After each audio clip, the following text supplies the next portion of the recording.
Welcome back to GTU, everybody, on this Thursday. The Utah legislative session is now in session, but how can you get involved? And joining us now is Lieutenant Governor Deidre Henderson to give us an update and share more about a bill she's supporting. And Lieutenant Governor, this is a personal one.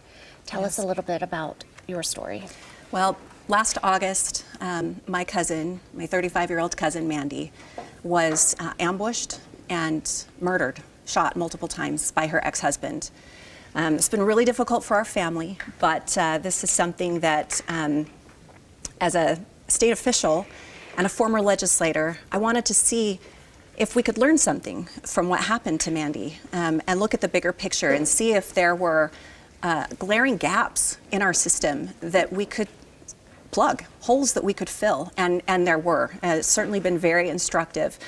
So I am supporting some legislation. I've been working on it with Senator Todd Weiler and my aunt and my family to try to address this challenge, this real terrible problem we have in our state of domestic violence, homicide. Well, this is unfortunately not an isolated case. No. You were just at the vigil for Tasha Haight. She was murdered in Enoch along with her children and her mother. And what was the feeling there? Do people want change?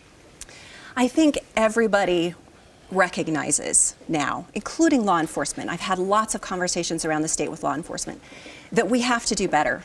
The people in our state expect to be taken seriously, and they expect law enforcement to have the tools that they need to recognize threats, to recognize when offenders are escalating, when lives are at risk.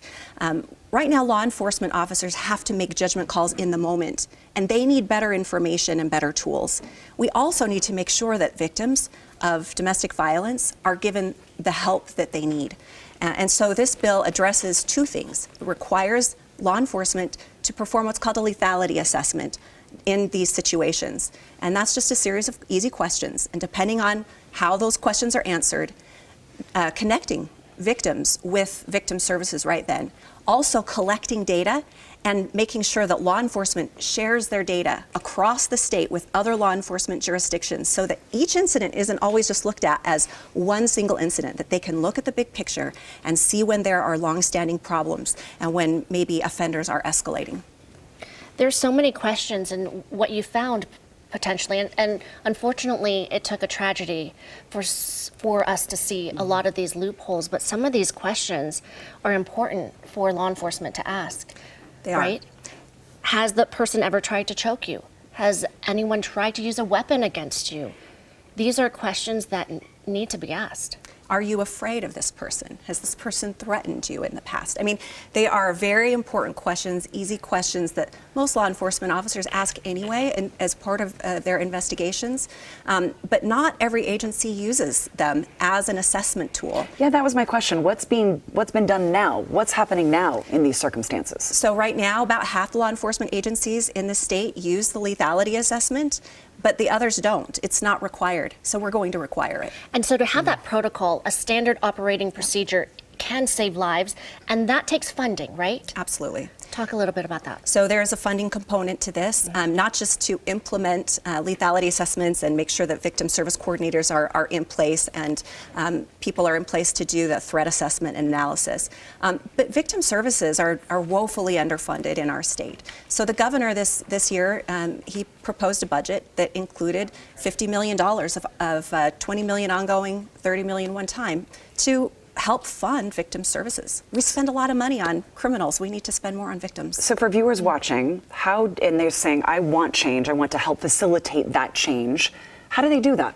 Well, we're in the middle of the legislative session right now. It started this week, and the beautiful thing about the legislative session is every single person in the state of Utah has someone who represents them, a senator and a representative. And you can find out who that is by looking up on le.utah.gov. You can find your lawmaker and you can reach out to them. You can text them, you can email them. You can look and see what bills are important to you and reach out to your legislators and tell them, please support this bill. It makes a huge difference. Most people don't bother to contact their legislators, so those that do have an outsized influence. People need to make sure that they're the ones that have that outsized influence. Sometimes these victims are suffering quietly, right, behind closed doors.